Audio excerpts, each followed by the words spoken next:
fatoko avantsika somatsara ato amin'izao tranon'Andriamanitra izao.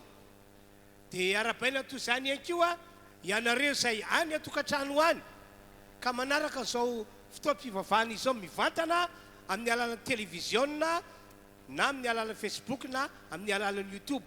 Hoy aho aminareo, tsy andalo fotsiny ty fotoana androany ity fa hiasa Andriamanitra, tena hiasa Andriamanitra. Ao anaty fotoam-pivavahana atao tahako izao dia miasa manasitrana izy, miasa manafaka izy, miasa mamonjy izy, miasa mitondra fitahina izy. Dia hoy aho hoe raha mino an'izany tokoa ianareo dia angatahako hiteka amin'ny faran'izay mafy. Na dia ianareo natokantrano azy mba mety afy raha mino ny voninahitra aneo an'Andriamanitra irery ihany. Dia hoy aho hoe fiadanana aneo amintsika rehetra, fiadanana ihany koa amin'ny ray mpianakaviana rehetra izay natratra an'izao fetiny ray izao. Ho fisaorantsika an'Andriamanitra andeontsika rehetra mbola hiteka ihany. Amen. Hivavaka antsika tompoko, tompo Andriamanitra tsy to, la izy atrizay ka ho mandrakizay.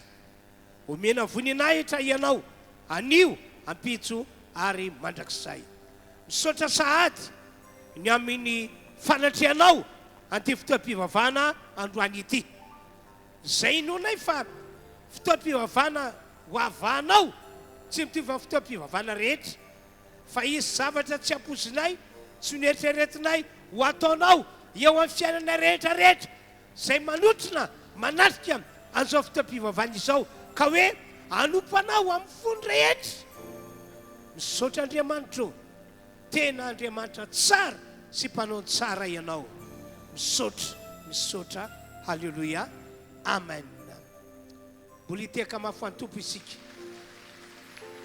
Dia angatantsika rehefa mpitarika fidiarana reto androsa vetrany hitarika antsika ho amin'ny fanompoana an'Andriamanitra amin'ny alalan'ny hira. Dia oka tena entanentana ianao, tsy toy ny mpijery fety na mpanarika fety, fa ianao mihitsy noka ndrainjara hiaraka amin'reto ekepa reto tena hoe hideran'Andriamanitra sy ame vonatra an'Andriamanitra. Hitsangana arytsika andray andreto namantsika reto ampitiafatanana. Raha misy tega mafimafy noho izany eny aminao dia atao anto. Halleluia, halleluia. Manamafy ny fiarabana izay fanoetin'ny mpanompon'Andriamanitra teo amintsika isambatan'olona izay tonga eto amin'izao toerana izao, ka dia mahafaly anay ety anoloana ety manonona ny fiadana amin'i Jesosy ho amintsika tsiraray avy. Raha miramirana ianao mahare an'izany, ary raha faly tena faly ianao dia mitiafatanana ao an'Andriamanitra. Halleluia, halleluia. Ary amafisina ihany koa sady indramiko ny sodran'ny mpanompon'Andriamanitra anteneny teto tamin'ny fotoana teo aloha teo hoe ho tahina amin'ny fomba miavaka ny ray mpianakaviana androany satria nahoana natao fitahina ho an'ny tokantrano misy azy. Ndao mbola hitia tanana mafy be ho an'ny ray mpianakaviana ihany koa isika. Amen. Ao anatin'ny fiderana dia te ampatsianao, te ampanentanentananao tokoa izay satria nahoana tsaroa fa ninona zavatra nyraisintsika teto amin'ity toerana ity, ninona zavatra teo amin'ny fiainanao, ninona zavatra efa nitranga lasa tany aloha tany, mety ihany koa mbola ho avy. Loharano ray ihany nipoiran'izany dia ao amin'Andriamanitra.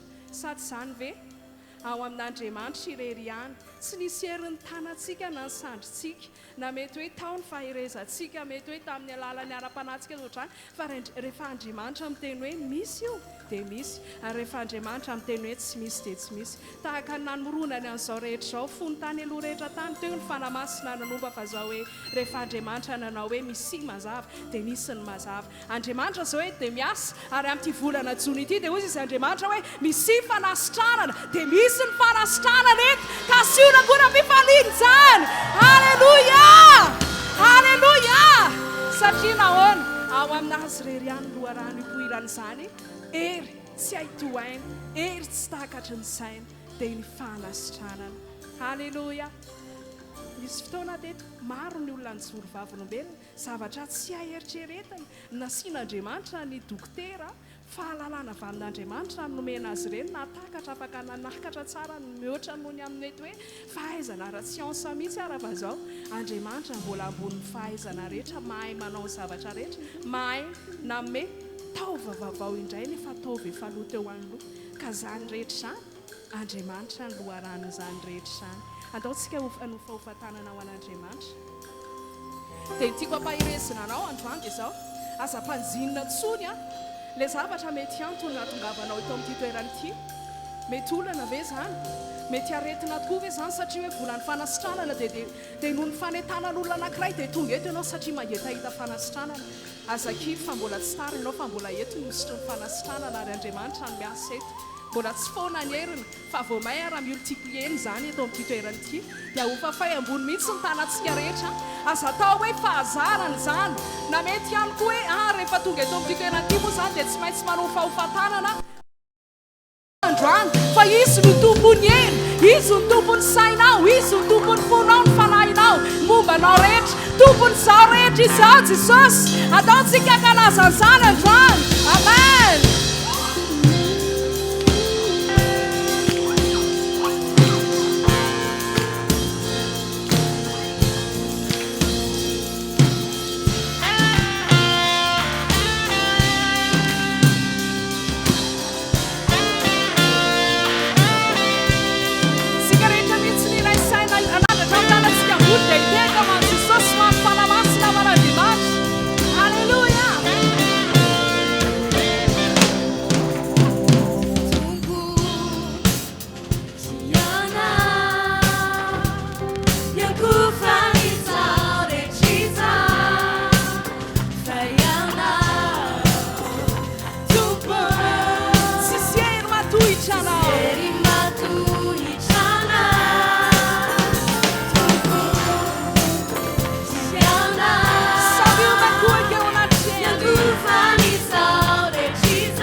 tumponyeny izy rery ihany tomponyteny. Alleluia.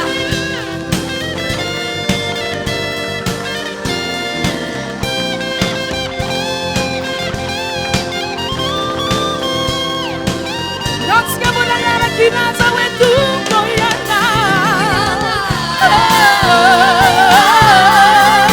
Tompo iana. Tompo iana.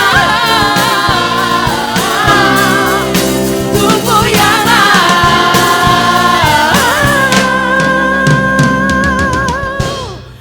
Tumponieri.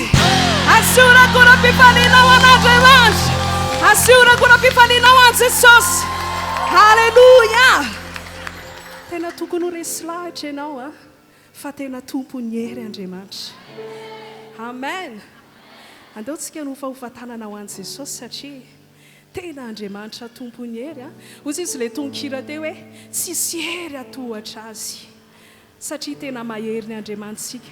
Andao anakipony maso nofontsika dia ao anatiny ianao manakipy maso nofonao iny dia misy teny ao amin'ny Apokalipsy toko 4:1-10 mivaky toy izao amin'ny anaran'i Jesosy hoe ianao tomponay sy Andriamanitray. Nomendrika ny andray ny voninahitra sy ny haja ary ny hery. Fa ianao no naharany ny zavatra rehetra ary noho ny sitraponao no misy ny nahary azy, no nanisy sy nahary azy. Andao ny saintsika izany soramandry eo amin'ny soratra maso io manao hoe fiderana any an-danitra an'Andriamanitra mpanao ny zavatra rehetra. Tena emboloha dia hoia hoe tsaroa fa ninona zavatra ny andrandraintsika, ninona zavatra efa lasa nataony tompo taminao, mitodika agavanana ianao dia sady mitsika ianao ny faly hoe raha tamin'izaho mbola tsy voavonjy moa dia nanaonao fa za zao tia voavonjy. Tozika atao miankavia ianao dia mahita ny fanambinana sy ny fitsimbinana nataon'i Jesosy ianao. Ianao ilay tamilahady ianao dia nanehoan'Andriamanitra ny voninahiny, aretina tsy sitrapanafody aretina tena efa hoe nialanenina ny olona rehetra manodidina anao fa tsika ianao zao hoe sitrana ihany Jesosy ny loharan'izany rehetra izany. Manamafy io tena amin'ny Apokalipsy eo hoe izy ny nanao zao rehetra zao izy ny nahary ny zavatra rehetra. Natao izany tany am-boalohany eo teo ny famoronana ny fanamasina ny nanomba fa ny zavatra rehetra miseho sy mbola ho atao eto koa dia izy ny mbola hanao izany. Amen. Ahofafain'i Jesosy ny tanantsika dia andao ekoaka. Tena mety mihitsy raha ohatra tena miankohaka ianao aminatin'ilay fonao resy lahatra hoe Jesosy niantony zavatra rehetra teo amin'ny fiainana tokoa ny dia ianao hoe za izay efa tena hoe ny olona manodidina tao an-trano ary tsy nanantena tsony ny ovan'ny toetrako sy ny mombamomba rehetra hoe io ve dia iova fa ohatra amin'izao ny fiainana io fa ianao no nanova. Andriamanitra misaotra anao izay ny amin'ity andro an'ity. Andeha izay anao tahaka an'ireo anjely, anao tahaka an'ireo olona ao an-danitra ao maneho fiderana androany, anomeny satro-boninahitra ao anao Jesosy satria mendrika anomena andery ianao, mendrika anomena ny haja ianao, mendrika anomena ny voninahitra mandrakizay mandrakizay mandrakizay. Alleluia, alleluia, alleluia, alleluia.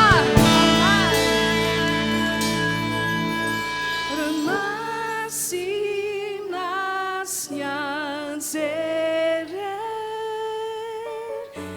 meiundrikianolona. Toy izany nataon'izy ireo amin'izao fotoan'izao an-danitra ao. Olona rehetra manome ny satroboninay ho an-tsanako. Ndao tsika iray feo ireo masina sy anjely rehetra. Ireo masina sy anjely miodrika eo anolona, miodrika anolona. Ireo olona rehetra, manome ny satroboninahitra ho anao, manome ny satroboninay ho an-tsanako. Sika rehetra natratana ny laza hoe mendrika indrindranao. Sany mihitsy Jesosy aho, mendrika indrindranao. Ianao ny zavatra rehetra Naminao ny avy ny zavatra rehetra mendrika ny tenanao tena mbola veritsika ihany dia sady anandra tanana ambony ianao mendrika indrindra anao Jeso mendrika indrindra avy aminao ny avy avy aminao no ny avy ny zavatra rehetra voninahitra manao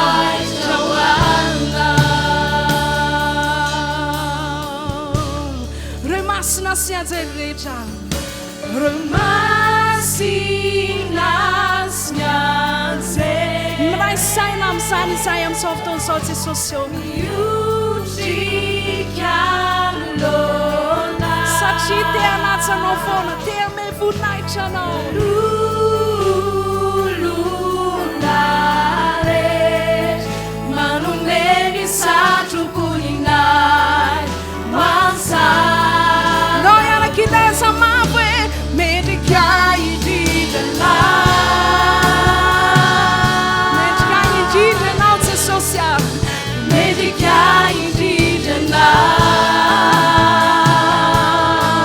avy aminao ny avy ny fanasitrarana avy aminao ny avy ny fankakana halleluja ny zavatra rehetra mendrika indrindra mendrika indrindra mendrika indrindra mendrika indrindra mendrika indrindra avy aminao mahotomoso rehetra teo fiainanao ny avy ny zavatra rehetra voninahitra hoanina rasaitsika amin'ny feo malefaka ao mendrika ianao mendrika indrindra ataovy any fonao rehetra zany zay rehetra nandray soa tamin'ny tompo saintsainy fa mbola tsy naniritra eo fiainako sy eo fiainanao zany fahatsarany zany amen avy aminao no ny avy ny zavatra rehetra mendrika niterenao mendrika terana zany mihitsy ny antony ombinay androany mendrika indrindra mendrika indrindra mendrika indrindra alleluja avy aminao no ny avy ny zavatra rehetra voninahitra hoanina afaka mioby-am-bavaka venao amin'izao fotoan'izao tsy avelantsika hijanona ny zava-maneno fa isika kosa dia hioby azy ame voninahitra azy ny amin'ny soa rehetra nataony teo amin'ny fiainantsika tena tsy voatanisantsika zany fa Jesosy tena nanao zavatra tsara sy mendrika soa teo amin'ny fiainantsika alleluja alleluja alleluja alleluja alleluja mankasitraka tompo menanao ny voninahitra menanao ny tera menanao ny atsa menanao ny voninahitra menanao Jesosy ny voninahitra menanao ny tera ny atsa voninahitra mandrakizay oh alleluja alleluja alleluja alleluja alleluja alleluja alleluja alleluja ho anao Jesosy ny voninahitra amen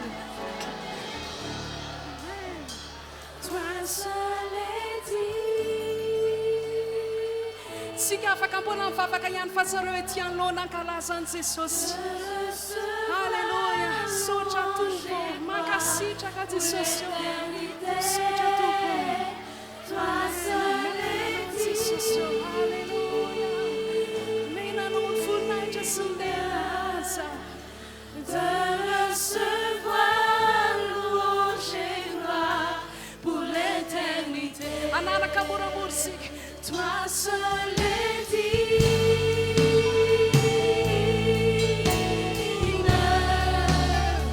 de recevoir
manafo ny zavatra rehetra. Amen. Nanao Jesosy eo. Menanao rerian'ny azo sy ny tenany amin'ny andro maraina ity. Halleluja. Sotranao izay Jesosy eo. Anao fahafatanantsika dia ilaza hoe halleluja, halleluja, halleluja.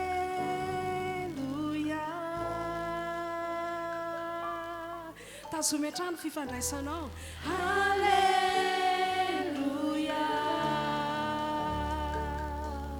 Hoanao ny voninahitra Jesosy a. Halleluja. Ho an'ny tompo ny voninahitra. Halleluja. Isentanina. Halleluja. Halleluja.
Andriamanitra fa soavana lehibe ho anay ty fotoam-pivavahana androany ity.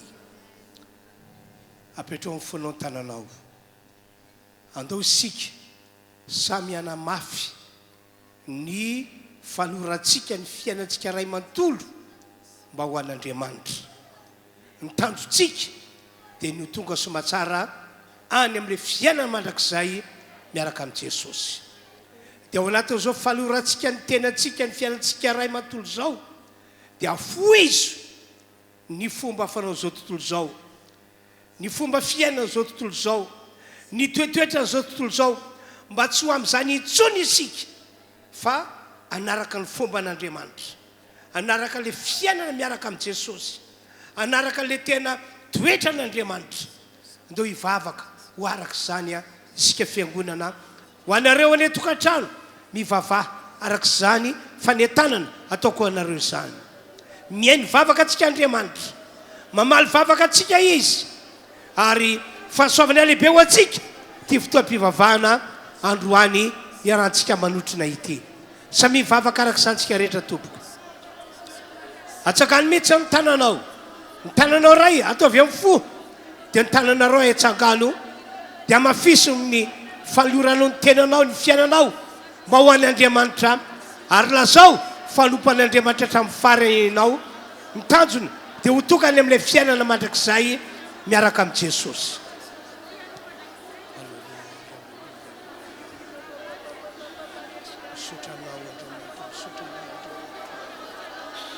Misotranao Andriamanitra, misotranao Andriamanitra, misotranao Andriamanitra. Anao zahay, anao zahay, tsy anaraka ny fomba ty zao tontolo zao intsony zahay, tsy andiaraka ny fiainan'ny olona zao tontolo zao intsony izahay ary ny toetranay dia tsy toetra nyity zao tontolo zao ity. Amena. Ny fombanao no fombanay fiangonana manarika zao fotoam-pivavahana izao. Ny fiainanao Andriamanitra no fiainanay fiangonana. Ny toetranao Andriamanitra no lasa toetranay rehetra. Halleluja, halleluja, halleluja, halleluja, halleluja, halleluja. Orla isatra iatrako mandrakizay. Aera aminany ny tananao. Aera aminany ny tananao. Ho tokasa mahatsara any amin'ilay tanjony izahay. Dia ilay fiainana mandrakizay miaraka amin'ny Jesosy. Amen. Toeriny devoly. Aza omena toerana mihitsy izy. Efatra miela no mitady toerana. Azo mena mihitsy izy. Toero izy. Toero izy. Amen. Ary raha ohatra ka efa tafiditra, avoay izy hiala. Avoay izy hiala. Raha ohatra ka efa tafiditra, avoay izy hiala. Halleluja, halleluja, halleluja, halleluja. Misaotra anao Andriamanitra aho. Mankalaza anao ilay tompo tsy to aho. Omena voninahitra mandrakizay anao. Halleluja, halleluja. O ny ran'i Jesosy, ira iarantsika manao amin'ny fontsika rehetra izany.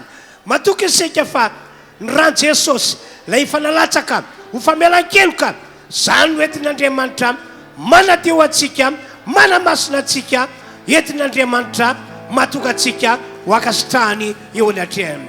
O ny ran'i Jesosy, apetrao eo amin'ny fonao ihany tananao, akipimo masinao. Tsara ianao Tompo. Amen.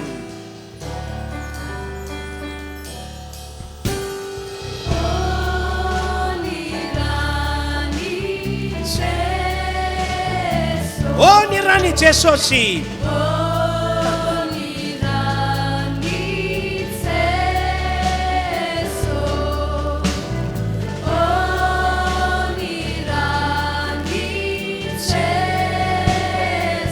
No manadio ahy. Tena manadio anao ny ran'i Jesosy raha tena ny vavaka tamin'ny folo rehetra teo ianao.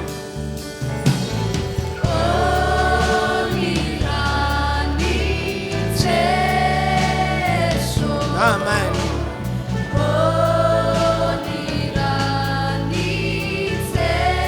Halleluja.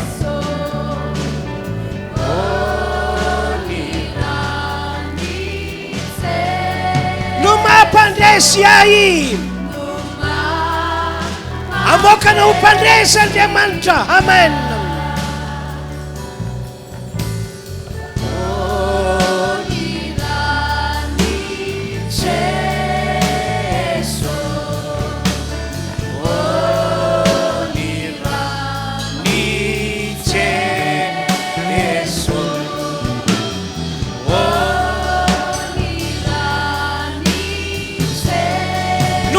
Fakai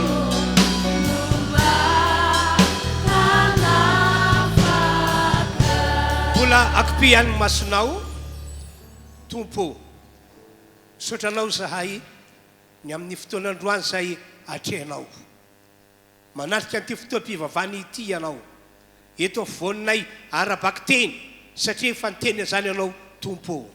Halleluja. Ko androany na iza aminay rehetra manarika zao fotoam-pivavahana izao elatra amin'ireo namanay manarika zany any atokantrano ihany hiasa eto ny herinao, hiasa aminay ny herinao. Ny mara rehetra ho anaty ity fotoam-pivavahana ity na inona retina ho sitrana izy. Eo amin'izay misy fanatrianao no misy herin'Andriamanitra manasitrana. Tombontsoa lehibe ho anay zany fanasitrana nataonao ao anaty fotoam-pivavahana izany. Reo zay matsapa fa nisy fanahy na matipatotra, matoka nofo ratsy, matoka tahotra amin'ny alina, matoka tebiteby, matoka aiahy amin'ny anaran'i Jesosy.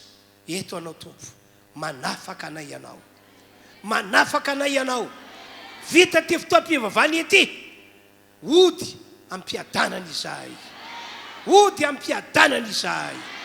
Misaotra misaotra tompo ary ny teninao zay ambara rehefa avy eo dia mbola teny mahagaga tsy sarotra ny saina mbola be lavitra no zao ambarako zao no ataonao Andriamanitra misaotra amin'ny anaran'i Jesosy amen maka toerantsika tompoko omena voninahitra Andriamanitra satria inoko fa efa niasa izy tao anatin'izay fotoam-bavaka natombotsika hatramin'ny voalohany ka hatramin'izao fisaorantsika n'Andriamanitra aza dia andoantsika rehetra tompoko hiteka faran'izay mafy le teka mirefitrevitra metrika ho an'Andriamanitra no atao Jesosy mahery magaga tsy miova omaly anio mandrakizay satsy zany ve alleluia falibetsika satria eto Andriamanitra amen ary tsy hoe mijerijery fotsiny izy eto fa tena miasa zay no natonga ny teny hoe raha misy marary dia ho sitrana raha misy voakadrany devoly ho afaka zay no matonga amin'ny teny hoe nitoroteny na niafatra ampitoran'Andriamanitra mpalompireto dia herin'Andriamanitra tena hoe amonjena antsika rehetrarehetra ka ody ampiadana antsika rehefa avy eo andao mbola hiteka ihany ho an'Andriamanitra tompo halleloia any filazana ambarako dia ity raha sitrapon'Andriamanitra dia amin'ny talata izao dia isy fizarantsika sakafo ho an'ny malahelo ho an'ireo olona mpiaramonina kanefa mahantra izy amin'ny 7 no manomboka fotoana io amin'ny talata izao zay anasanatsika mba tena ho tonga marobe mihitsy na dia eny ivelany tokotany aza no mety hitsangatsangana antsika hipetrapetrantsika dia aokotsika notrony satria ireo lamantsika zay asaintsika ho avy eto omenany anjara zay saza azy dia inona fa ao anatin'ny fotoam-pivavahana atao amin'ny talata io dia vonjen'Andriamanitra izy amen tena vonjena izy efa nahita olona mahantra malahelo sairana marobe tak'izany rehefa nandreny filazantsara dia nivonjen'Andriamanitra mifanahany nesolon'Andriamanitra tamin'io zao mifanitrana nesolon'Andriamanitra tamin'ny gadrany devoly mampahantra ary ny fiafarany lasa olona manana maizy azy ary na tena kamaroantsika eto dia tak'izany ho an'ireo olona zay tao hoe tamin'ny fotoana nanamboarana ity trano ity masoko nahita fa na dia kapa aza tsy nananana ny fitafiny eto misakatrondro mbola ny any fitafiny sasany oeto mivavaka fa dia raina ny tompo fa dia maro no niova nahita andreo tovavy reo tamin'izany vakivaky tongotra tena hoe olona mantra ny karamaina manokana mba hitoana briky teto ho an'ny sasany kanefa dia hitanao ateoriana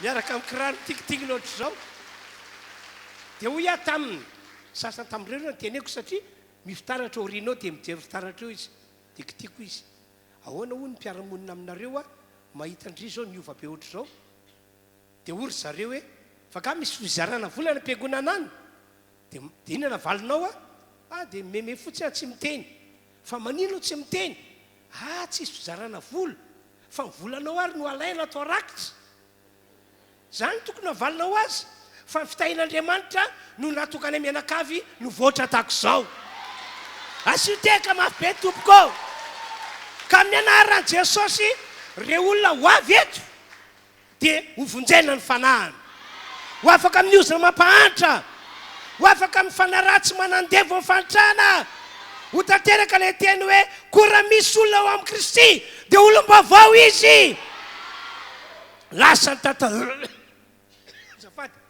tantara teo aloha indro tonga manana tantara vaovao izy dao molia teka ihany isika zay zany ny filazana lehibe apiarako amintsika rehetra dia ny faraparana ny andray no milaza ny filazana manaraka andeontsika hitondra ny fanatitra amin'izao maraina izao hoentina mpafolokareny voasoratra ny baiboly zany fa lalana mampisokatra ny varavaranlanitra ho antsika fiangonana. Anao fanatitra ianao aoka tena mafy ao amin'ny fanjakan'Andriamanitra ianao amin'izao vaninandro sarotra mahavery hevitra ny olona. Azo lasaina hoe efa miova be mihitsy ny fiainana ankehitriny, tsy moramora tahaka ny taloha intsony mitady volo ny mampitombo fananana fa efa tena sarotra amin'izao mihitsy no misy zava miafina mbaran'ny baiboly lalana mitondra antsika ho amin'ny fiainana mandresy dia ny fanomezana mpafolokarena na ny famafazana. Zava miafina tsy takatry ny olona eto amin'ity zao tontolo zao ity zany, fa ny eto amin'ity zao tontolo zao ity ny feon'ny devolony ny eniny hoe raha manome ianao dia miaina ny eo an-tanana, raha manome ianao dia hosahirana. Dia misy fomba fiteny malagasy hoe mahantra be fiandranaka ifondran'ny alahelo sasany. Zany hoe zany devoly afafy fa ao amin'ny baiboly, ao amin'Andriamanitra, ao amin'ny Jesosy spesial. Raha manome ianao dia voataha, raha mahafoy ianao dia ho ambinina, ho asoavina, ho tanteraka amin'izay manao amainina mafy be, ary ho tanteraka amin'izay olona manao pratika an'izany fanentanana ataoko izany. Ka dia mandroso isika ety anoloana ny boatina mpafolokarena, ety ihany koa ny famafazantsika ho amin'ny missiontsika mandraisa anjara rehefa avy emo tatazana eny atoerana ihany ny fanatitra fanao mazatra. Andahorantsika tompoko hiderana tompo miaraka amin'ireto namana ireto dia mandroso ary ianareo.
misaotra ny tompo isika ny amin'ny fampahireza sy famporosiany ka natonga antsika nino ny teniny ary nasay nanome ny fanatitra tamin'ity androandroany ity dia mampanompon'Andriamanitra dia tonoko amin'ny anaran'i Jesosy ny tompane anonitra izay laninareo ary ho avan'Andriamanitra isika rehetra amin'izao vaninandro azo lasaina hoe vaninandro sarotra izao. Vitsy ny manao amen. Le teny nataoko teo nge ka ho amarin'Andriamanitra ho an'izay mino hoe tsy fitakatra sainao mihitsy ny zavatra ho ataon'Andriamanitra fiainanao. Alleluia. Dia manaraka izany moa arabaina avokoa ny raim-pianakaviana rehetra. Arabaina no izao fetiny ray izao.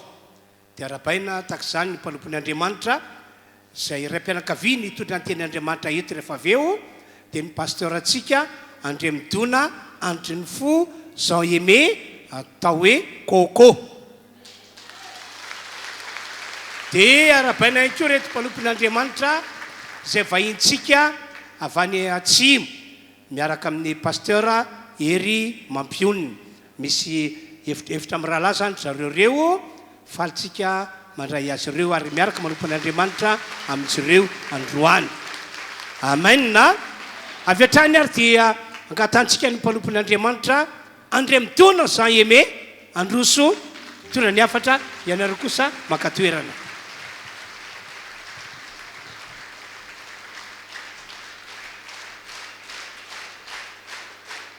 Alleluia. Ny tompo tokoa no namangy an'ity lalahy ity ary namonjy ny fanany ary tsy namela ny tompo raha tsy toka mpanompon'Andriamanitra tahaka izao. Satria lehilahy tena ina reny lazana azy fona tompo fona aminareo jolamboto be mihitsy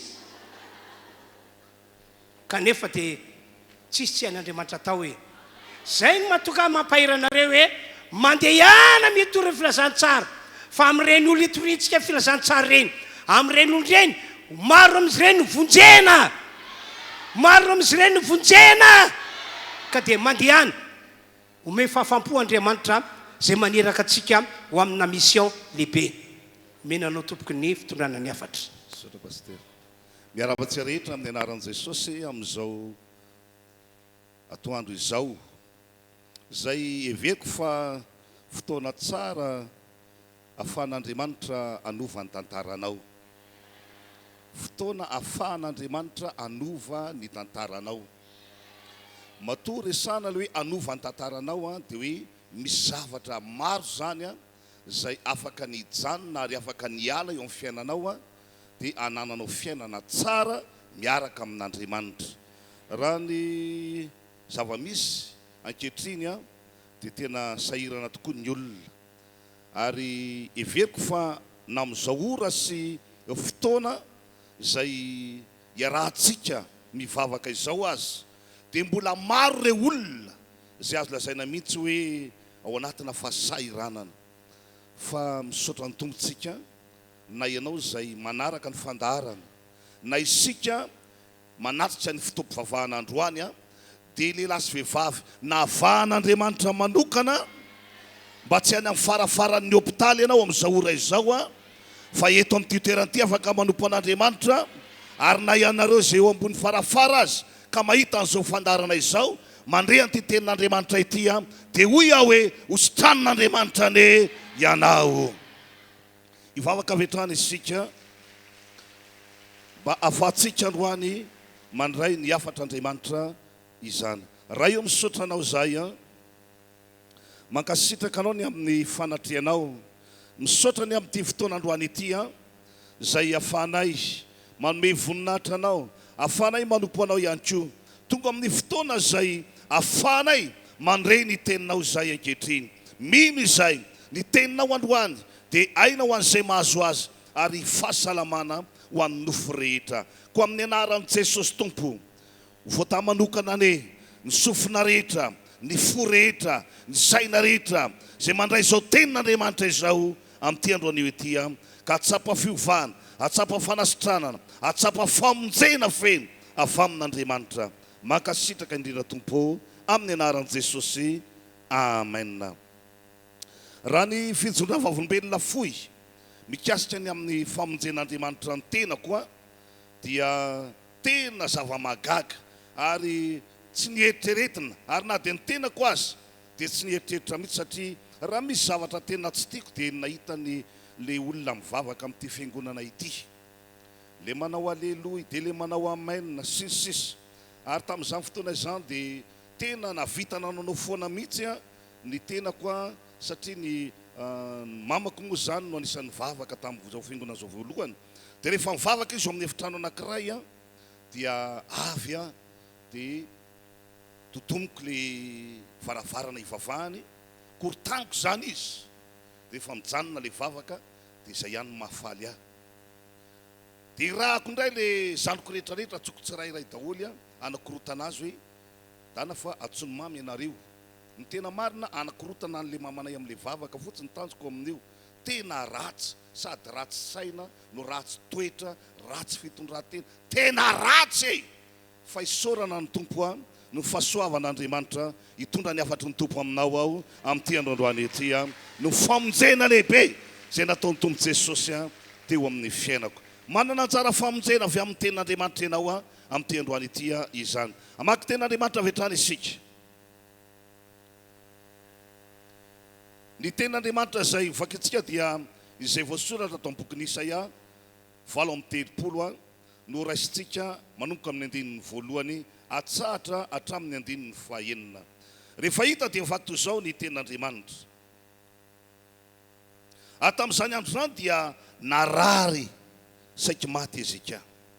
Ary Isaia mpaminany zanaky Amoza nakao aminy ka nilaza hoe izao no lazain'i Jehova, hafaro ny ankonanao fa ho faty ianao fa tsy ho velona. Dia nitodika nakany amin'ny rindriny Ezeka ka nivavaka tamin'i Jehova hoe Jehova engany ka ho tsarovanao nandehanako teo anatrihanao tamin'ny fahamarinana sy tamin'ny foko rehetra ary nanavaoko izay tsara eo masonao. Dia nitomany mafy dia mafy izy.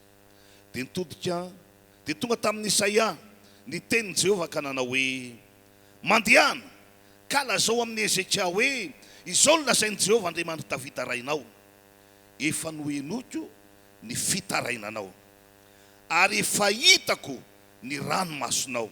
Indro ho ampiko 5 taona ny andronao sady hamonjy anao sy ity tanàna ity amin'ny tanan'ny mpanjakany Asiria aho ary hiaro ity tanàna ity aho. Haleloia. Io tenin'Andriamanitra io dia tenin'Andriamanitra azo lazaina mihitsy hoe famakin'ny olona. Ary na ianao izay mandreny tenin'Andriamanitra androany aza dia heveriko sy inoko fa efa nandalo teo imasonao io tenin'Andriamanitra io. Fa ho amanokana rehefa namaky an'io tenin'Andriamanitra io dia ny zavatra lehibe izay tsapako tamin'ny fotoana io satria Andriamanitra tamin'ny fotoana io dia nitendry nampitondra teny any Isaia mpaminany. Ny zavatra misy dia ny hoe ninninona hafatra, ninninona fampilazana izay nampitondraina an'izany Isaia zany dia tsy nisy tsy tanteraka fa tanteraka atsakany sy andavany. Ohatra ny amin'i Jesosy sy ny fahaterahany zao mbola tsisy an'izany hoe Maria izany, mbola tsisy an'izany hoe Josefa izany, dia efa tonga ny filazana izay nampilazaina ny Isaia mpaminany manao hoe hiteraka zazalahy. Ny anarany atao hoe Mahagaga, ny anarany atao hoe Emmanuela, hiteraka zazalahy. No faritana tsara hoe hiteraka zazalahy. Io zazalahy izay ateraka io tsy iza io fa Jesosy. Ary rehefa tonga tokoa ny fotoana dia arabaky teny mihitsy ny fahataterahany ilay faminaniana izay nampitondraina any Isaia. Fa tamin'ity indray mandeha ity dia nampitondraina teny iray Isaia ho ao amin'ny Ezeka mpanjaka. Ka izao no teny izay nampitondrain'i Jehovah Andriamanitra azy no hoe lazao amin'ny Ezeka fa io aretina izay manjo azy io aretina izay mahazo azy io dia tsisy hevitra intsony. Zany hoe Andriamanitra mihitsy zany no resy lahatra sy tapa-kevitra hoe tsisy hevitra intsony fa aleo io aretina io no angalana azy ody. zay zany no fanapa-kevitra ary zay no nahatonga ny Jehovandriamanitra naniraka ny Isaia ho any amin'ny Ezekia. Fa rehefa tonga tao amin'ny Ezekia zany filazana izany hoe hafary ny ankonanao fa ho faty ianao fa tsy ho velona. Rehefa nandeha zany teny zany Ezekia dia nahagaga dia ny hoe mpanompon'Andriamanitra ty Ezekia ity, olona pakatoan'Andriamanitra, olona manaiky an'Andriamanitra, zay lazain'Andriamanitra tamin'ny rehetrarehetra nekeny daholo izy.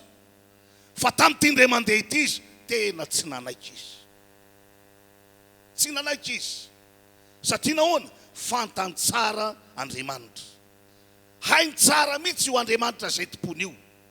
Ary na ianao zay mandeha amin'izao fotoana izao io azy dia tokony ho hainao tsara ihany koa lay Andriamanitra zay tomponao. Nisy fotoana ao amin'ny bokin'ny Daniel, rehefa Fotoam-bavaka io ny Daniel, dia zao ny tenin'ny mpanjaka hoe lay Andriamanitra zay tomponao mandraka hariva ane amonjy anao. Dia isaorana ny tompo lehibe fa rehefa Fotoam-bavaka io ny Daniel dia niporofon'ny tenin'Andriamanitra fa nahavonjy azy tokoa lay Andriamanitra zay ny tompony. Zay entina ilazana amintsika fa tsy mandany andro zany tsika raha mivavaka, tsy mandany fotoana zany tsika raha mivavaka, fa fantatsika tsara Andriamanitra fa Andriamanitra mahavonjy izy, Andriamanitra manasitana izy, ary Andriamanitra manafaka izy. Alleluia, alleluia. Izay no nahatonga ny Ezekia teto nandray fanapa-kevitra ny hoe raha ny fahalalako an'Andriamanitra dia tsy fomba an'Andriamanitra ny milaza loza, tsy fomba an'Andriamanitra ny milaza loza. Kanefa nahoana ny tonga ty amiko zany loza izany? Dia nieritreritana angamba Ezekia hoe sao dia mba disy filaza, sao dia mba any amin'ny olona hafa, fa andeha aloha hivavaka, antany tsara an'Andriamanitra hoe tena izany tokoa ve? Tena tsy maintsy hody ave? Tena tsy maintsy ho faty ave? Voalaza ny tenin'Andriamanitra. Fa rehefa nanomboka nandeha an'izany teny zany Ezekia, dia hoy ny tenin'Andriamanitra hoe lasa izy nitodika anakany amin'ny rindrina ka nivavaka. Tsy niantso an'i Isaia ny nataony, zay nitondra ny hafatra ka hoe ory Isaia, sao dia mba diso, sao dia mba tsy aty amiko zany, sao dia mba any amin'ny olona hafa, fa sao dia diso fa tsy aty amiko. Tsy nandany andro tamin'izany izy, fa ny zavatra fantany dia hoe mahery ny vavaka, afaka iona amin'Andriamanitra amin'ny alalan'ny vavaka. Noho izany andeha hivavaka, dia nivavaka izy. Ary anisan'ny zavatra anankiray voalohany raha nandray ny zavatra nisy sy ny zavatra reny izy dia nivavaka tompoko nataony ambony zavatra voalohany indrindra. Tsy lany andro izy niantso ny fianakaviana hoe loza reto a, fa zao ny zavatra anjo a, zao ny zavatra tsy maintsy ho tanteraka eo amin'ny fiainako, fa Andriamanitra mihitsy no nilaza an'izany. Fa izy nino fa io Andriamanitra zay tompony io dia Andriamanitra mpamindra fo, Andriamanitra mpamela heloka, ary Andriamanitra mpanasitrana. Zay no voalaza ao amin'ny Salamo 3:7. Hoy ny tenin'Andriamanitra amin'ny Salamo 3:7 manao hoe izay mamela ny helokao rehetra sy manasitrana ny aretinao rehetra. Izay mamela ny helokao rehetra, manasitrana ny aretinao rehetra. Azo antoka ao anatin'ny fandrenesanao zao tenin'Andriamanitra izao dia ho marina aminao zany teny zany, dia ho marina aminao zany teny zany, ho tanteraka aminao zany teny zany, ka izy anasitrana ny aretinao rehetra. Mity hafa mafy an'Andriamanitra fa marina zany. Faharoa, ho an'ny Ezekia manokana dia nahatsapany zava-dehibe zany vavaka izany izy. Zay no nahatonga azy nanao an'izany ho laharana voalohany amin'ny olona mahatsiryavana. Ny vavaka dia laharana farany foana, mihodina dia mihodina dia mihodina dia mihodina, ka rehefa tena afa-po amin'izany fihodinana zany, zay vao hoe andao aloha mba hoentina hivavaka. Fa hoy ao aminao, raha misy tokony voalohan-darana eo amin'ny fiainatsika manoloana ny zava-misy zany vavaka zany tompoko voalohany zany tsy azo atao ambanimbany zavatra mihitsy zany fa izany ny tena voalohany satria io ny antoka ny hoavitsika ho an'ny Ezekia dia nataony zava-dehibe zany faharoa dia ny hoe voalazany ten'Andriamanitra ihany koa tao anatin'ny vavaka izay nataony sy ny resahany tamin'Andriamanitra dia nambarany taony hoe izangy ka nandeha tamin'ny fahamarinany teo anatrehanao tsy ampy fotsiny le mivavaka fa misy zavatra tatriny izay tokony hananatsika ihany koa rehefa tapa-kevitra isika hivavaka dia ho le ten'Andriamanitra hoe mandeha amin'ny fahamarinana ho amanokana fahiny fony mbola tsy nivavaka tadidiko tamin'izany fotoana zany be dia be ny zavatra nitranga teto amin'ny firenena dia anisan'ny nandray anjara tamin'izany zahay satria tao anatin'ny atao hoe fikambanana manao an'ireny ara-maso sy ny sisa ireny dia anisan'ny nandray anjara betsaka nanao an'izany fiainana ratsy izany fa ny zavatra nafinahitra dia ny hoe soa fatao Jesosy zay ny resahako tamin'ny olona hoe raha ny zava-misy sy ny zavatra mitranga raha ny fiainako taloha tsy tokony tahaka izao fa efa voatetiko daholy ny atany sarotra ny atany manahirana ny atany karazany maro efa tena voatetiko angamba raha ohatra ka le fiainako teo aloha no ny zorana fa isaorako Andriamanitra no ny fanavotany no ny famonjeny ary indrindra fa ny fampiasan'Andriamanitra any retim-pontin'Andriamanitra ireto izay nitory sy nanambarany ten'Andriamanitra ary nampianatra na anisany natonga tahaka izao. Aleluia. Nanova ny fiainako zany mila mandeha amin'ny fahamarinana satria izany rafitra izany na izany fiainana izany no anisany mahatonga an'Andriamanitra hijery ianao manokana. Raha mba tianao zany ho jeren'Andriamanitra manokana tahaka ny Ezekia satria Ezekia ngely havana ka tena nampandainga an'Andriamanitra nampandainga an'Andriamanitra zay nilazain'Andriamanitra rehetra tamin'ny alalan'i Isaia tanteraka fa ity ndray mandeha ity tsy tanteraka. Inona ny antony satria ity lehilahy ity dia manana ny maizy azy manokana manana ny fanompony manokana ary engany isika rehetra mba hanana anjara ho amin'izany ihany koa ka hanana an'izany toe-panahy nananany Ezekia izany isika rehetra ka raha tonga eo amintsika ny zavatra sarotra dia mba afaka hiteny koa tsika tahaka ny nataony Ezekia manao hoe tsarovy nandehanako teo anatrehanao tamin'ny fahamarinana. Amen. Faharoa fahatelo dia ny hoe lazainy Ezekia ihany koa tao anatin'ny vavaka nataony manao hoe izay ihany koa ka nanompo anao tamin'ny foko rehetra. Ino tsara rehefa misy olona manao zavatra ho anao amin'ny fony rehetra ohatrohatry ny ahoana ny andraisanao an'iny olona iny ohatrohatry ny ahoana ny andraisanao an'iny olona iny izy zany tena nanao zavatra ho anao tamin'ny fony rehetra tsy mila tambiny fa tamin'ny fony rehetra nanao ny zavatra ho anao izy.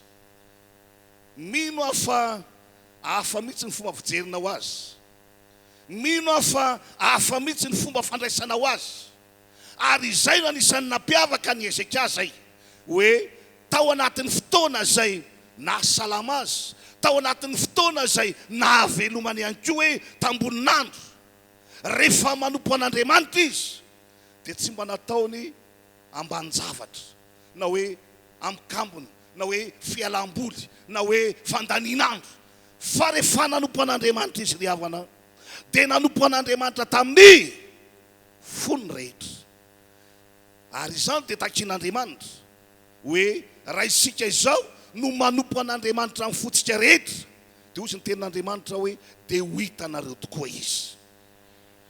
Anisan'ny fomba anankiray ahafahana miona amin'Andriamanitra ny fanompona amin'ny fo rehetra ka na iza hijery ianao na iza hitsara anao rehefa tonga amin'ny fotoana tahaka izao ianao manompo an'Andriamanitra amin'ny fonao rehetra manompo an'Andriamanitra amin'ny fonao rehetra manompo an'Andriamanitra amin'ny fonao rehetra.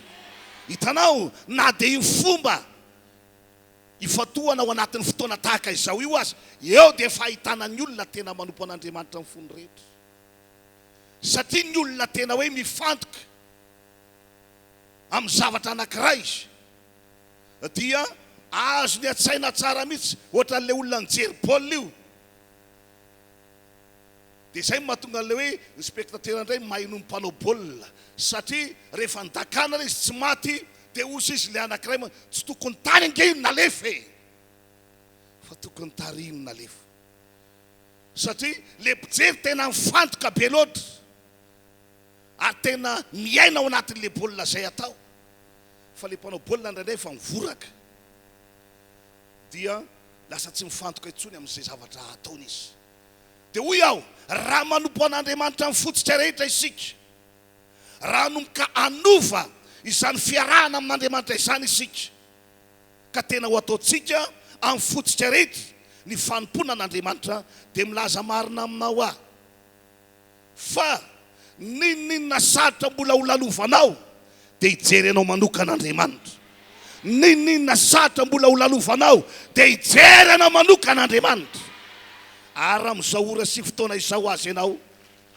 mandalo zavatra manahirana mandalo zavatra sarotra mandalo zavatra tena hoe mahakivy mahaketraka dia hoy aho aminao raha namonjy an'i Ezekia Andriamanitra tao anatin'ny fotoana izay nisy tamin'izany fotoana izany dia ambarako aminao androany fa izany Andriamanitra izay namonjy an'i Ezekia tamin'izany fotoana izany no Andriamanitra hamonjy anao androany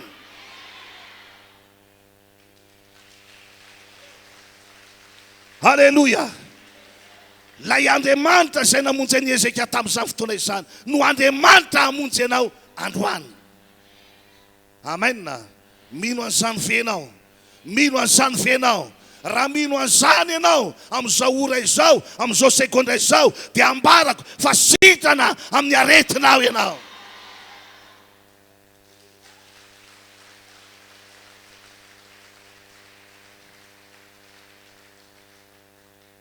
dia hoy ny tsy mino zay ve dia asitrana dia misy mbola miandro hoe rehefa aveo zany izy vavaka be efa votsitra tompony fanasitranana efa votsitra ny fanasitranana ka anjaranao sisy na andray an'izany ianao na tsy andray an'izany ianao tady tio tsara fa Andriamanitra rehefa miasa tsy mila hoe andeha aloha mbola amorona pilina dia rehefa aveo amorona radio kely dia ho alefao ny pilina andraso kely aloha ry marary fa rehefa tonga teo izy jaonina toko fahadimy andininy fahadimy dia voalaza ny tenin'Andriamanitra fa rehefa tonga teo amin'ilay toerana nisy marary izy io lehilahy io dia voalaza ny tenin'Andriamanitra narary nandritra ny 80 taona 80 taona ny andry ny zavatra hita inona ilay zavatra hita ny rano mihetsika fa tao anatin'ny 80 taona ny zavatra hitany tsy nahavonjy azy na dia mahery aza le rano ka voalaza fa izay mahakasika an'io rano io tonga dia sitrana rehefa mihetsika le rano fa 80 taona ny andrasana teo lehilahy io fa tsy nahita fanasitranana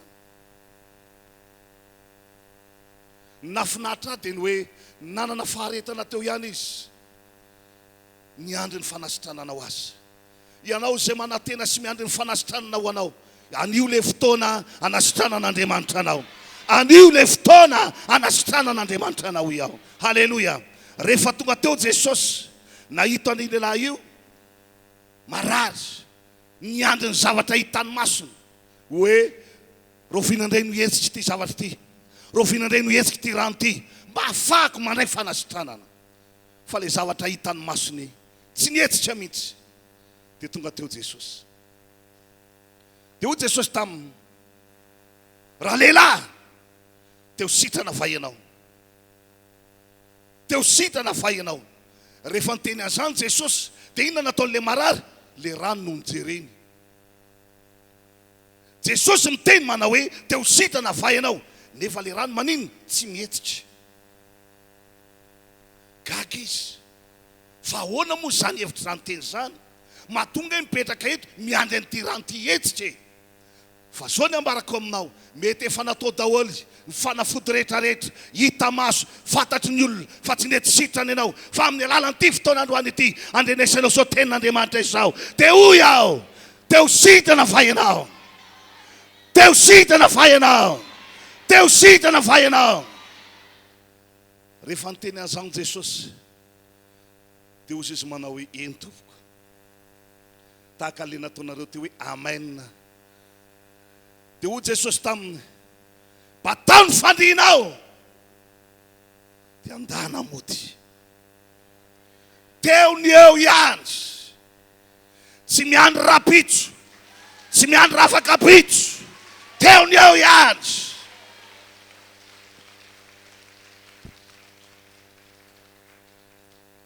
halleluja teo ny eo ihany ary manana antoka amin'izao an'io zao fa nisanisa ianao mandre zao tenin'Andriamanitra izao amin'izao ora izao amin'izao sekondra izao midina aminao izany fanasitrana izany ho raisinao izany fanasitrana izany ho iaho 80 taona niandry ny zavatra hita maso niandry ny zavatra fantatra fa ny zavatra fantatra sy ny zavatra hita maso tsy afaka anao na inona tao amin'ny fiainana fa rehefa tonga teo Jesosy teny ray-mbava ihany teny ray-mbava ihany aoko sitrany ianao aoko sitrany ianao aoko sitrany ianao aoko sitrany ianao aoko sitrany ianao amin'ny anaran'i Jesosy raha mino an'izany ianao ho tanteraka aminao tokoa an'iza halleluja halleluja ary tsy lavitra zany fa misy vehivavy anankiray ihany koa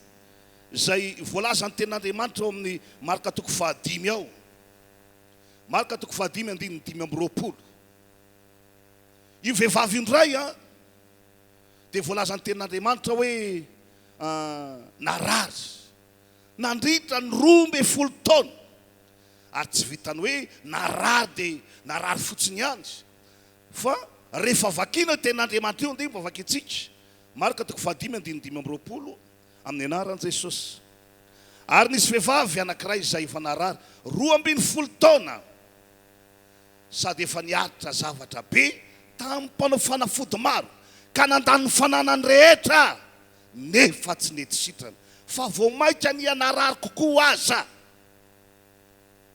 koa rehefa nareny amin'i Jesosy izy dia nakeo voany namaky ny vahoaka ary nanendry ny lambany fa hoy izy na dia ny fitafiny ihany aza ny voateniko dia ho sitranao eno ingy le zava-misy ary niaraka tamin'izay dia ritra ny loharanona retiny ka tsarony tao amin'ny tenany fa sitrana izy halleluja eno ingy nandritra ny 12 taona ty vehivavy mpanan-karena manam-bola manany maizy azy mahafantatr'olona dina ny zavatra nataony izy vao nanomboka ny aretina herintaona lasa izy aloha nakany amin'ny dokotera nandany ny fananany lasa indray izy tenenin'ny olona hoe ary misy olona tokamaso vao tonga any ianao dia le lafiny kely tonga dia sitrana nandeha indray izy tany nangataka omby anankiray io nandany ny fananany fa mbola nisy fananana ihany tao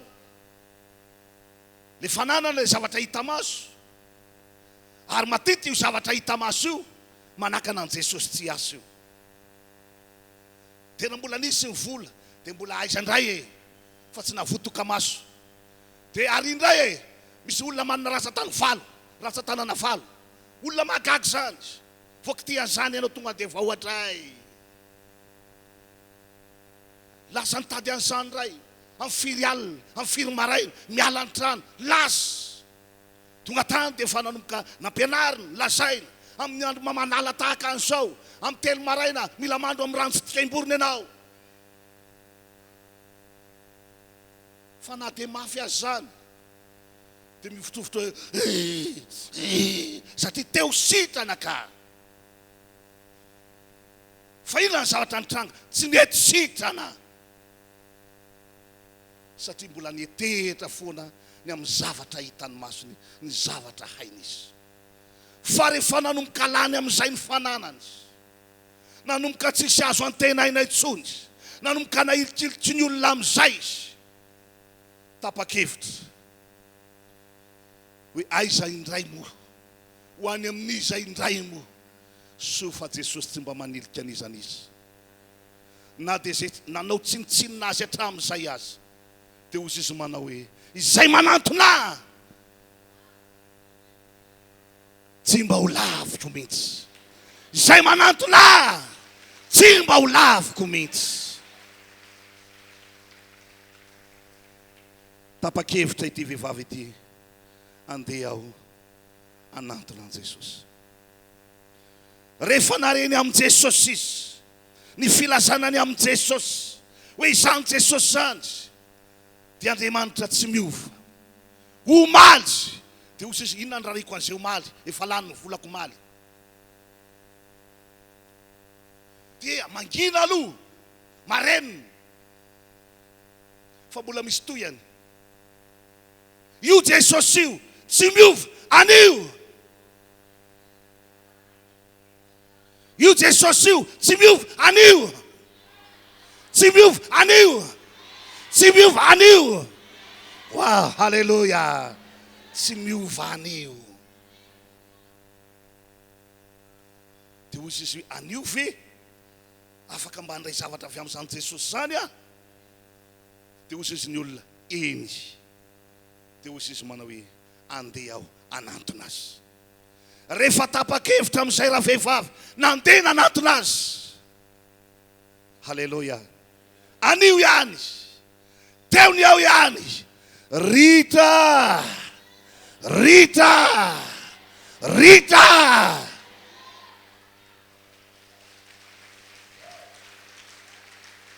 Teony aho ihany. Rita ny loharanona retiny. Dia ozy izy ny tsy mino. Nareo aza ampiason'ny pastera. Pastera tsy mampiasony. Fa vavolombelona mitohaka amin'ny tendany. Zaho mijery vavolombelona aminao zao. Tany amin'ny taona 20 natao batisa. Alohan'ny batisa zay nirosoko, za olona tena salama satria olona tena manaraka régime mihitsy tamin'ny fombola tanora ohatray. Tsy mba tia an'izao akanjo ohatry zao fa nialy akanjo le mampiseho azonao le izy. Satria zay le mpampiororo vahoaka. Ary zay le tsy azo jerena mihitsy taloha. Za zany raha zany jerenao taloha tonga dia mahazo ianao. Tsisy resaka. Na lahy na vavy, inona vandravandrana. Pa! Tsy azo jerena taloha. Fa zao misaotra to fa maso maro be mijery courage foana ianao. Alleluja. Fa na mifanenena an-dalana aza miady atsena mihitsy raha ohatra ka hoe misy olona mijerijery na lehilahy io na vehivavy vo mijerijery dia fa inona mafy be nga. Alleluja. Fa tena tsara ny tompo. Tena tsara ny tompo. Teony eo. Tsy miandro rapitso hoa. Za tena tonga dia manome garantie ny olona mihitsy hoe zay marary, hoe eto, tsy maintsy sitana, tsy maintsy sitana, tsy maintsy sitana. Satria haiko tsara Andriamanitra. Natao batisa tamin'izany. 20 mianadahy zahay natao batisa teny Anosy zato. 20 dia zao ny zavatra nitranga. Tsy mba pararary zany a, fa tamin'io batisako io narary, herinandro mialohan'ny batisa narary a. Ny fadihanina tsy lera. Azonao? Satria nandritra ny herinandro tsy nahinan-kanina. Sabotsy ny batisa, fa avy ny vavaka ny Alahady tonga tany an-trano, tonga dia narary a. Narary tao mpandrina. Nalemy tao am-pandrina. Verevitra ny fianakaviana. Ahoana rety? Dia ozy izy mamanay. Aloha aloha mba tsy atao batisa ianao aloha amin'ny anona fa mbola misy batisa manaraka azafady tompoko. Ozy ako mantsy azy. Maty an Jesosy. Velona an Jesosy. Za tsy maintsy atao batisa hoa. na ho lanjaina aza makeny amin'ny toerana vanabatisa. Ary tena lanjaina tokoa nge tena marina fampitantanana nandena keny amin'ny batisa satria olona herinandro tsy ninakanina tonga teny amin'ny batisa teny amin'ny toerana teny amin'ny terrain dia efa nitondrana tsia satria tsy azo atao nininona ka dia velarina ny tsia dia eo ndray aloha mandeha fotoam-pivavahana mandeha fotoana rehetrarehetra za eo ambony tsia mbola marary tena filasika fa zao ihany ny tao anatin'ny saiko raha maty eo amin'ny batisa tonga dia any an-danitra zay ny finoko raha velonao misy olona maro hovonjen'Andriamanitra amin'ny alalako dia zao lahatra ny olona nidina tao anaty rano lahatra ny olona nidina tao anaty rano dia fa kelikely amin'izay sisy dia sy zomamana hoe sao dia fa tokony hitsangana amin'izay mba milahatra ry amin'ny olona dia lahatra teo mbola hifampitazomana mbola nangozozo teo fa ho an'ny tompony voninahitra vao nisoka tao anaty rano nivoaka avy ao ohatra ny tsy eto ambonin'ny tany ary havana ohatra ny tsy eto ambonin'ny tany ary lazaiko marina aminao fa raha misy olona miseho azy matanjaka indrindra tamin'ny fotoana iny tao ambadiky ny batisa za zay inona zavatra nitranga nalevina niaraka tamin'ny batisa ny aretiko ary za miteny aminao zao raha resaka aretin' zany elo ime ezako aretina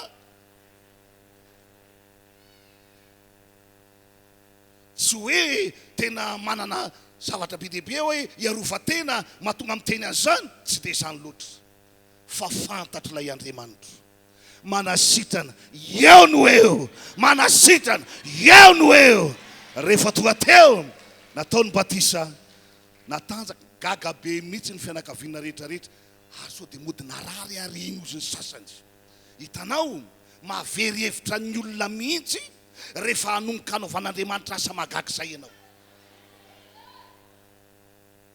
tena very hevitra ny olona ary tsaroko ilay tantara amin'ny Jaona 7 ilay lehilahy anankiray izay voalazan'ny tenin'Andriamanitra hoe mpangataka izy teo aloha zany ny fiainana ny aina tao anatina fahantrana ny aina tao anatina fahasahiranana fa rehefa niona tamin'i Jesosy io lehilahy io novainy ny fiainana dia gaga ny olona izay nifanolotra taminy ny zara roa ny hevitry ny olona ny atsasany manao hoe izy iny fa ny atsasany manao hoe tsy izy iny zany hoe mahavery hevitra ny olona ny fiainanao rehefa manomboka hiasa ho anao zay Andriamanitra ary zany Andriamanitra zany no ambarako aminao androany fa tsy miova izy anio mbola afaka nikokan'izany fahasoavan'izany ko ianao halleloia halleloia ty misy fijona vavolombelona kely atako aminao amen ny raha ny retiray aman-dreny reto tamin'izany fotoana izany nandeha tany Tiliara ny andraikitra ny fiangonana nandritra ny 3 volana izay mivady satria ho ny andraikitra asan'Andriamanitra ihany koa zay taty Antananarivo dia ohatrany hoe nanatitra ny madamako ihany fa i madama zany ny tena iandraikitra tany tamin'izay fotoana izay dia za teo amin'ny atao hoe tapabolana teo ihany no niaraka tamin'ny tany dia avy eo niakatra taty Antananarivo tao anatin'ny fotoana fohy izay niarako tamin'ny fiangonana tany Tiliara io tamin'ny fotoana io dia izao ny zavatra nisy vehivavy anankiray alohan'ny andehanako mody dia niteny tamiko hoe pastera mba ampandroso anao isakafo zahay alohan'ny andehananao mandeha mody dia eny ary hoa dia netiny tany an-tranony gaga fa ny tranon'izany vehivavy zany raha mahita an'ilay hoe la réunion kely nareo dia ohatrohatr'ireny le izy trano baoritra trano sase dia niditra tao tena olona mahantra tena olona sahirana tena olona tsy azo eritreretina hoe ho tafavoaka amin'ny fiainana dia tsaroko tsara akoho ny lokany nataony tamin'izay fotoana izay dia rehefa ny sakafo le zanany tsy be ny akamarony tsy mialatsiny tsy mipataloha zany hoe no le fahasairanana no le fahantrana manampy an'izany io raha matoy io nisy aretina mitaiza dia toana mihitsy ny foko satria izy manao hoe io akoa natao loka io nitantaray le izy io akoa natao loka io zao sisy pastera fanomezana nataon'ny olona hoe fiantrana nataon'olona fa amin'ny maha-mpanonton'Andriamanitra dia natao koa ataoko loka anao tsy nahatelona le izy alazaiko marina aminao fa nivavaka ho azy ho an'ny tompony voninahitra amintsika miteny zao manana fiara mivezivezy Antananarivo tiliara io vehivavy io amintsika miteny zao dia zao no mahafinaritra za zao lazaiko amintsika fa manana efitrano an'ny tiliara zany hoe voatongany ahy zany efa misy efitrano napetrany mihitsy hoe ity dia amin'ny pastera koko ity nanaovany tompo fahagagana io vehivavy io aretina mitaizana andritany taona maro zay nitondra fahantrana ho azy fa tao anatin'ny tapabolana nandalovako tany no sitranon'Andriamanitra zany vehivavy zany ary tsy vitany hoe sitana izy fa eno ny zava-mahagaga rehefa tonga tety Antananarivo dia niantso ahy io vehivavy io pastera ozy izy fahagagana ino hoe fahagagana sady sitana no misy fahagagana faharoa ho resako aminao dia inona ho ale izy misy zavatra tahakatahaka zao ny fomba fisehoany le vadiny mécanicien dia mamilava zany hoe zay volazo androany lany androany tsy mitondra mody dia zao zatra antranga nampiasain'Andriamanitra ny mamilava Andriamanitra rehefa manana fitaovana maro tsy azonao refesina tsy azonao baikona zay le maha-Andriamanitra azy tao amin'ny garazy zay niasany io lehilahy io dia misy tomobile efa fanaovany zareo maloto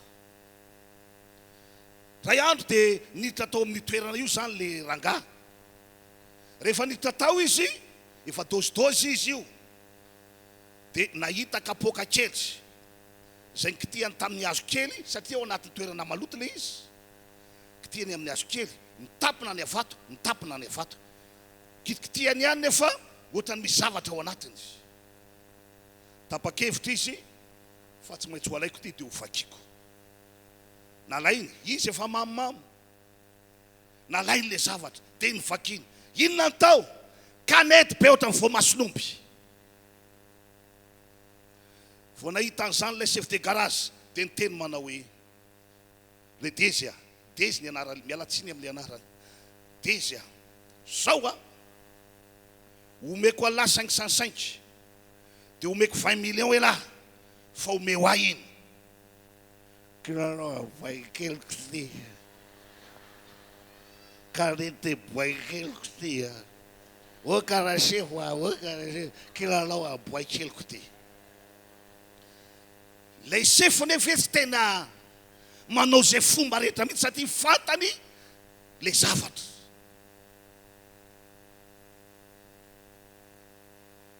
netiny nody amin'izay vao tonga tany an-trano meny an'le boay kely tokoa fa le vadiny olona mahalala an'Andriamanitra vao nahita lizy hoe vato sarobidy ty netina tany amin'ny sono netina tany amin'ny karana dia izy niantso dia izy manao hoe 600 millions zao no hosahany zareo an'le izy dia za tsy mbola nahita maso an'le izy misesitra aza mbola alefa aloha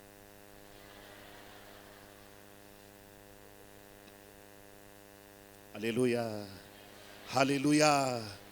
Rehefa hamonjy Andriamanitra tsy miakina amin'ny vadinao, tsy miakina amin'ny fianakaviana, tsy miakina amin'ny olo-patatra fa rehefa hiasa Andriamanitra na dia amin'izao sekondra izao aza afaka nahita ny voninahitra Andriamanitra ianao.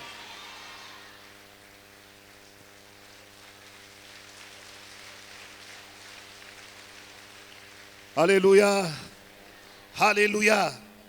Ho an'ny tompony voninahitra dia zao mba fanontaniana toetrako kely aminao fomba fanao ny vehivavy io isaka zoma dia milahatra eny amin'ny karana izarana fanomezana tapaka mofo 100,000. fa am'izao tsy am'teny zao raha ho ao am'karana izy hividy piesina tomobile.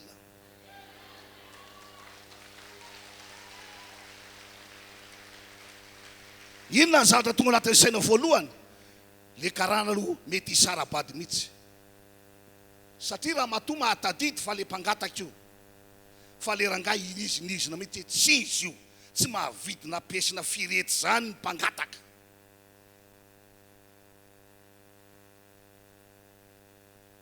Iady hevitra ny karana, satria am'izao tsika am'teny zao lasaiko marina aminao no tafitan'Andriamanitra zany olo zany. Voalohany nosotran'Andriamanitra ny aretina mitaiza tao aminy. Faharoa no heverin'Andriamanitra ny fivelomany. Inona ny antony nahatonga an'izany? Satria io vehivavy io nanana ny toe-pananty ezeka ity, nanao ambony zavatra ny vavaka. Faharoa nandeha tamin'ny fahamarinana.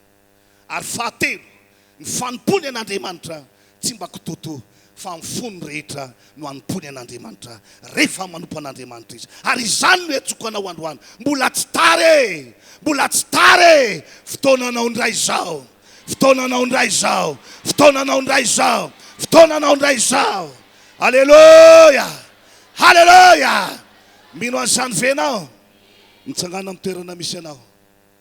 Raha ny tokantrano ianao amin'izao fotoana izao, marary venao, zao an'io zao, am'izao sekondra izao, anasitrana anao Jesosy. Apetrao ambony lohanao ny tananao. Raha izao dia fantatro fa momba Andriamanitra. Tsy mbola namitaka zany mihitsy ny tompo, ary nanamarina foana ny vavaka izay nataoko izy. Am'izao ray izao araky nambarako teo dia ny hoe fotoananao indray izao, anjaranao indray izao. Raiso aza ny anjaranao. Tsisy ninona zavatra nataoko tamin'ny vehivavy io, fa zay ataoko aminao androany ihany no nataoko tamin'izany fotoana izany. Fa nino i vehivavy io? Fa marina zay lazaina mpanompon'Andriamanitra. Dia iny fatateraka izany, satria finoana no andehanantsika fa tsy fahitana. Raha mino ianao miaraka amin'izao vavaka izao dia ho ia hoe sitrana ianao. Amin'ny anaran'i Jesosy mijoro manoloana an'izao mpanomponao rehetra izao a Tompo. Dia tahaka ny joroan'ny mpanomponao teo anoloan'ny ranomasina mena, izay niteraka fahaverezakevitra ho an'ny olona maro. Fa teo no eo nosarahanao ny rano, teo no eo nositranonao ihany koa ny marary. Am'izao an'io zao, am'izao sekondra izao, am'izao ora izao, ambarako ihany koa fenao le tsy miova omaly anio dia manao ny hetsika goavana ho an'ny isam-batan'olona, na ny manatitra eto, na ny tsy manatitra eto, na ny amin'ny toerana aiza, na ny amin'ny toerana aiza, ahitany ary fatoany amin'ity fandarana ity. Dia hoy aho, sitrany ianao, sitrany ianao, raiso amin'ny anaran'i Jesosy zany. Miaraka amin'izany tsotra sy vavaka ataoko izany, dia misy herin'Andriamanitra midina manavatsava ao anatin'ny tenanao sy ny vatanao ray manontolo. Dia ho ritra ihany koa ny loharanona retina rehetra. Dia ho ritra ho iaho ny loharanona retina rehetra. Zay nahazo anao, na retina mandalo, na retina mitaiza, na retina firitaona, na retina firitaona, afaka no sitran'izany. Satria Andriamanitra miasa, Andriamanitra mahery no Andriamanitra ambarako aminao androany. Ary tena tianao izy, mbola tsy miova ny fitiavan'Andriamanitra anao. Zany no ampon'Andriamanitra. Ianao tsy hijanona eo amin'ny fandriana io, fa ianao hitsangana eo ny eo ampon'Andriamanitra. Tsy ianao anatin'ny fanaitainana, fa ianao anatin'ny fiadanana. Raisany amin'ny anaran'i Jesosy ho voninahitr'Andriamanitra. Mankasitraka Tompo, misaotra anao zay. Andesika rehetra iara hisaotra an'Andriamanitra ny amin'ny fahasoavany sy ny fitahiny. Na dia mbola tsapanao, mety mbola misy fanaitainana kely azy, misaora an'Andriamanitra. Fa voatapitra ny fisaoranao, sitrany ianao androany. Anio ihany, sitrany ianao iaho amin'ny anaran'i Jesosy. Amin'ny anaran'i Jesosy, amin'ny anaran'i Jesosy. misaotra tompo, misaotra, misaotra anao, misaotra anao. Halleloia, halleloia. Zay rehetra natsapa fasitrana izy teka mafy an'Andriamanitra. Tavy mafy ny teka.